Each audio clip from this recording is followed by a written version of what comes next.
Grüß euch, ich bin's nochmal, der Lukas. In der nächsten Minute zeigen wir euch alles über die verschiedenen Ski, die wir da haben. Wir zeigen euch die verschiedenen Bindungen, die wir da haben, die es da gibt.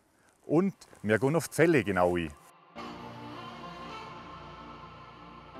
Warum da noch Kästli-Ski stehen, ist ganz einfach. Wir vom Bergführerverband Österreich haben Kästli als offiziellen Partner und darum haben wir jetzt da die Kästli-Familie. Ich fange an mit dem leichtesten Modell von Kästli. Das ist ein absoluter puristischer Skitouren-Rennlauf-Ski. Man sagt so da, World Cup-Version, also da gibt es nur die Version, ganz leicht, 690 Gramm pro Ski, ohne Bindung. Und speziell, der Ski hat nur einen Holzkern und Carbon, ansonsten nichts. Gedacht ist der Ski hauptsächlich für Rennläufer und Athleten.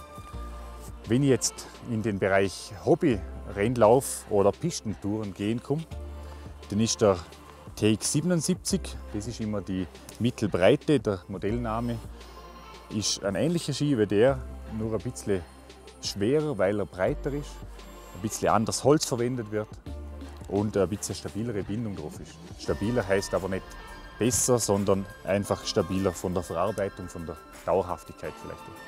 Jetzt kommen wir von den schmäleren Modellen zu ein bisschen der breiteren. Der zum Beispiel TX87, Mittelbreite 87 mm.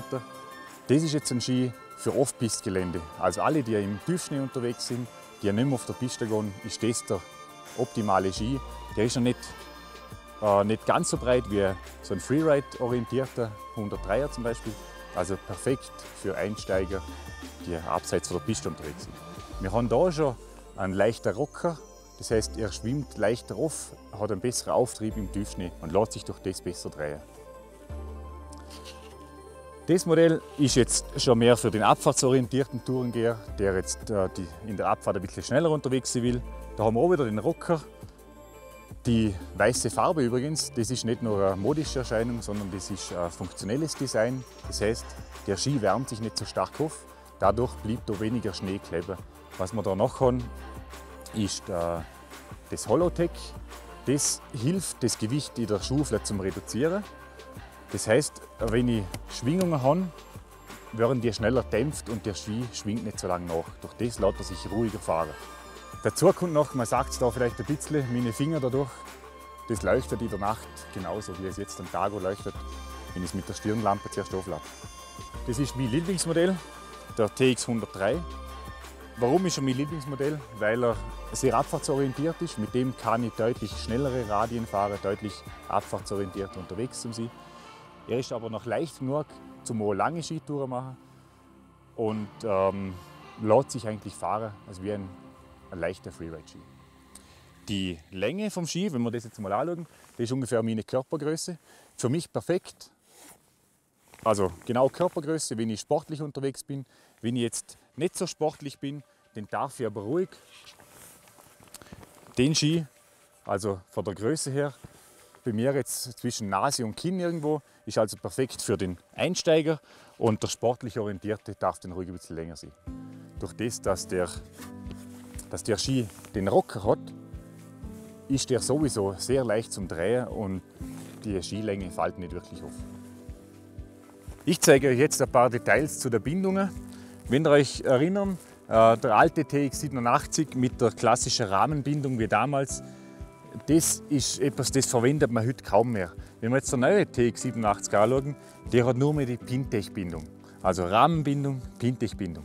Der große Vorteil ist, ich bin da vorne und dahinter mit der Pins verbunden mit dem Schuh und muss nicht mehr die ganze Bindung mitlupfen. Das ist am Anfang ein bisschen gewöhnungsbedürftig, aber schlussendlich ist es viel feiner und angenehmer, weil auch leichter. Also Pintech-Bindung, der Stopper ist da vorne, dahinter haben wir die Steighilfe, super gute Bindung und das ist jetzt eine Verleihversion, also ist jetzt noch die schwerere Version. Wenn wir weitergehen, das ist jetzt das puristische Modell schlechthin. Da ist nur noch Performance, das ist nichts mehr mit Sicherheitsbindung oder Auslösewerten zum Einstellen. Eine der leichtesten Bindungen am Markt ist das. Wenn wir jetzt von dem Modell weiter schauen zu denen, das ist eine sogenannte Hybridbindung. Hybrid deshalb, weil es vorne Pins hat. Das ist der Vorteil für einen Aufstieg.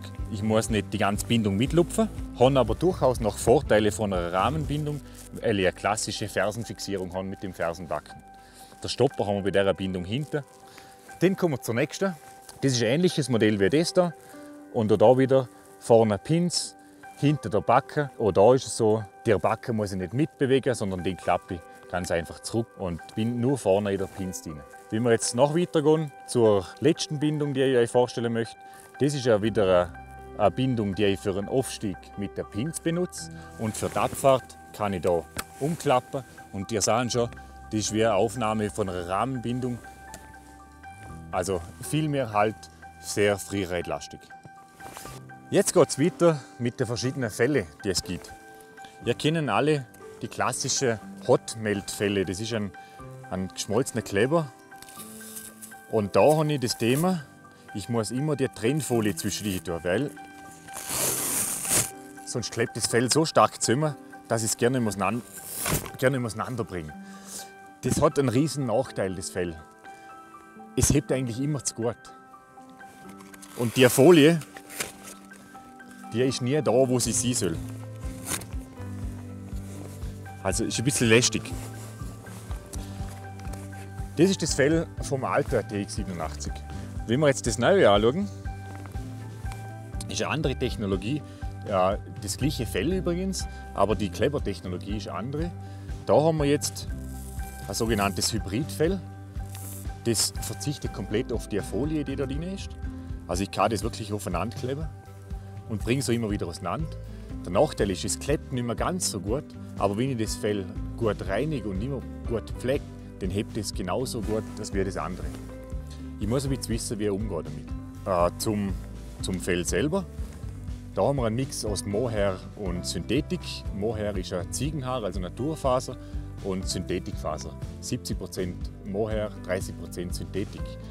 Das hat den Vorteil, Mohair gleitet besser, aber Synthetik ist verschleißwiderstandsfähiger. Das heißt, wenn es jetzt 100% natürliche Faser wäre, hätte man einen viel höheren Verschleiß. Und darum ist der Mix eigentlich perfekt. Der neue Fellsack von Kästli hat da noch ein kleines Feature drin. Da ist so ein Vlies drin. Mit dem kann ich wunderbar den Ski, nämlich belagseitig reinigen, wenn da Wasser dabei ist. Ein kleines Handtuch dabei. Das ist ganz angenehm. Und ich verwende den Sack zum Beispiel überhaupt nicht. Ich habe meine Fäller immer so dabei. Und auf der Skitour habe ich es oft so, dass ich, wenn ich es abgezogen habe, einfach in die Jacke einstecke und so abfahre.